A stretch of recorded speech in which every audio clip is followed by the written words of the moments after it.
Ma'am, I think you have wandered into the wrong building.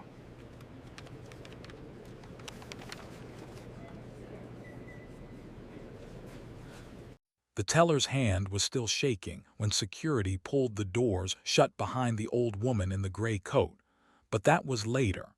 It started with a single sentence that froze an entire bank lobby. "Ma'am, I think you've wandered into the wrong building." Bridget Hale said it loud enough for 3 customers in line to hear, loud enough for her own reflection in the marble floor to catch the smirk on her face. The woman in front of her counter didn't flinch. She was small, maybe 70, wrapped in a coat that had seen better decades, a canvas bag slung over one shoulder. She'd walked into Ashford National's flagship downtown branch at exactly 9 in the morning, asking politely, calmly, about opening a new account.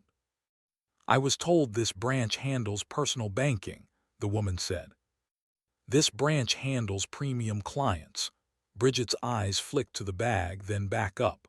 "We have a minimum balance requirement. I really don't think that's something you'd be able to meet." A man in line chuckled into his coffee. A woman near the ATM pulled out her phone, not to record, just to look away, the way people do when they don't want to be part of something ugly. "I haven't told you what I'd be depositing," the old woman said. Bridget laughed, short, sharp, performative. "With respect, ma'am, I don't think you're depositing anything. I think you're looking for a warm place to sit. There's a shelter 2 blocks east. They open at 10. The lobby went dead silent. That silence is what made Thomas Reed look up from his desk. He was 28, the kind of employee who got passed over for promotions because he spent too much time actually talking to customers instead of chasing quarterly numbers. He crossed the floor in 4 steps, pulled out a chair, and set it down gently beside the counter. "Ma'am, please sit. Can I get your coffee, tea?" "That's kind of you," the woman said, and there was something in her voice, steady, amused, like she already knew how this story ended and was simply waiting for everyone else to catch up. Bridget rolled her eyes hard enough that her coworkers at the next station saw it. "Thomas, she's not a client. You're wasting company time." "She's a person standing in our lobby," Thomas said quietly. "That's enough for me." For the next 40 minutes, he walked the woman through account types, interest tiers, mobile banking, a patient, thorough, like she was the only person in the building that mattered. She listened, asked sharp, specific questions that made him pause more than once, and said almost nothing about herself. Before she left, she reached into her bag and pressed a small card into his palm. "Thank you, Mr. Reed. You're the only person in this building who saw a customer instead of a costume." He didn't even get a chance to read the card before Bridget was already laughing with 2 coworkers by the printer. "Did you see her? Probably hasn't eaten today and she's in here asking about premium tiers. Some people have no shame." If you're already feeling that knot in your stomach, you're not alone, and trust me, it gets so much worse for Bridget before this is over. Hit that like button right now and subscribe, because what happens to her in the next few minutes is the kind of reckoning you don't want to miss. The old woman walked out into the cold without looking back once. 3 days passed.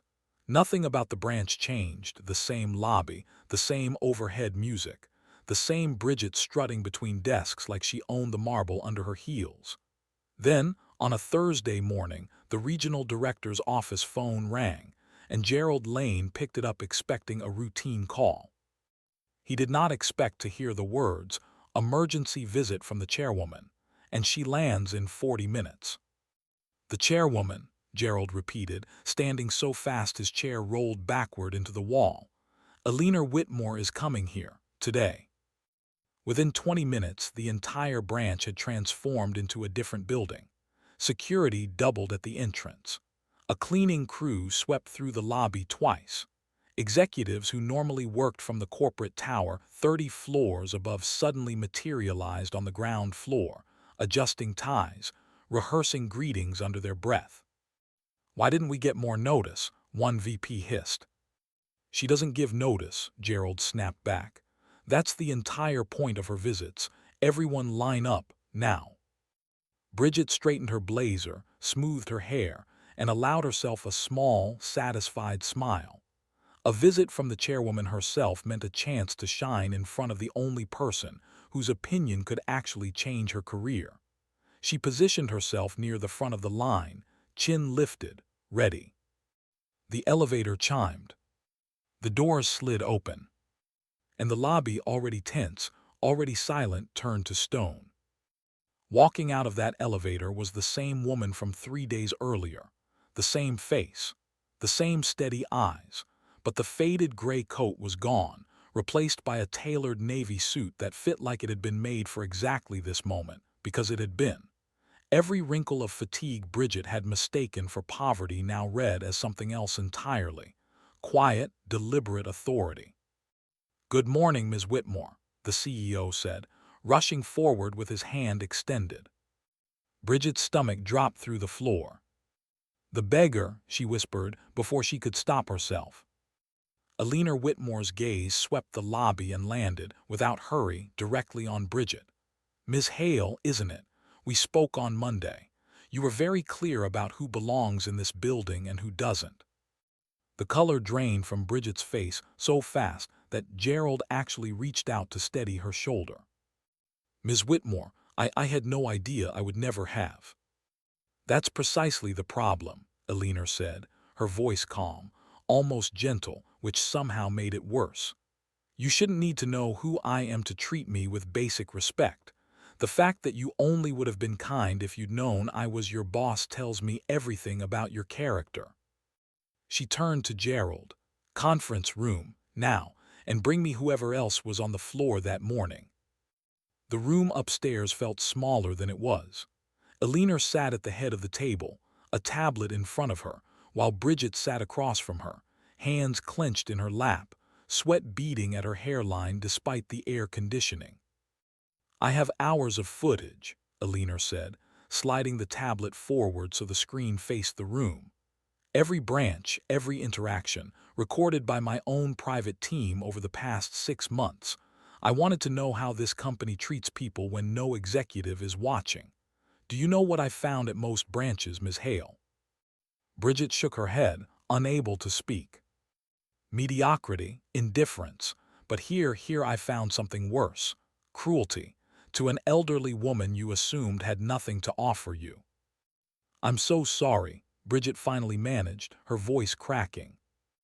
"I judged you by your coat. I shouldn't have. Please, I'll do anything to fix this." "How much money," Eleanor asked, leaning forward, "does a person need before they deserve to be spoken to like a human being? Give me a number, Ms. Hale. I'm genuinely curious what figure you've set in your head." Silence. "There isn't one, is there?" Eleanor said. "Because the truth is, dignity was never about the number. It was about you. About what you needed to feel superior, important, secure, and a woman in a worn coat was an easy target for that feeling." Bridget broke down crying, but Eleanor didn't soften, not yet. "You're being removed from your position effective today. You'll complete a full retraining program on customer dignity, and frankly, whether you're allowed back on this floor afterward will depend entirely on what I see from you during that process. 2 of your colleagues who laughed along that morning have already been let go. You're getting a chance they didn't get. Use it." Down on the lobby floor, Thomas Reed had no idea any of this was happening until Eleanor herself walked down, alone, and asked the front desk where to find him. He stood up so fast he nearly knocked over his chair. "Ms. Whitmore, is everything all right?" "Everything is about to be very right, Mr. Reed." She studied him for a moment, the same way she had 3 days earlier when he'd pulled out a chair for a stranger in a worn coat. "Do you know why I gave you my card and not anyone else in this building?" "No, ma'am." "Because you treated a woman with nothing the same way you'd treat a woman with everything. That's rarer than talent, rarer than ambition. I built this company to run on people like you, and somewhere along the way it stopped finding them. Today, that changes." In front of the entire stunned branch, she announced his promotion to branch operations manager, effective immediately, 3 levels above where he'd been a week earlier. Thomas could barely speak. "Ms. Whitmore, I don't know what to say." "Say you'll keep doing exactly what you did for me on Monday morning," Alina said. "That's the only thing I'm asking." This is the part of the story where everything turns, where kindness finally gets repaid and arrogance finally gets humbled. If this gave you chills, smash that like button, subscribe so you don't miss the next story, and drop a comment telling me what you would have done if you were Thomas in that moment. Months later, the branch looked the same on the outside, same glass doors, same marble floor, but something underneath it had shifted permanently. Staff greeted every customer the same way, regardless of the coat they wore or the car they parked outside. Bridget returned eventually, quieter, slower to judge, the kind of change that only comes from genuine shame met with a real second chance. One afternoon, an elderly woman shuffled through the front doors in a thin jacket, clutching a folder of paperwork. A young teller near the entrance, one of Thomas's new hires, rushed over immediately. "Good afternoon, ma'am. Let me help you find a seat, and I'll get you something warm to drink while we look at your account together." Across the street, watching through the window of a small coffee shop, Alina Whitmore allowed herself a quiet smile. She hadn't come to check anymore. She came now simply to remember why she'd built this place in the first place. She finished her coffee, stood, and walked away without anyone in the branch ever knowing she'd been there at all. Because this time, the lesson didn't need her watching to hold. If this story moved you even a little, that's exactly why I tell them. Hit subscribe so you never miss the next one, drop a like if you made it to the end, and tell me in the comments, would you have recognized Alina before the reveal, or would she have fooled you too?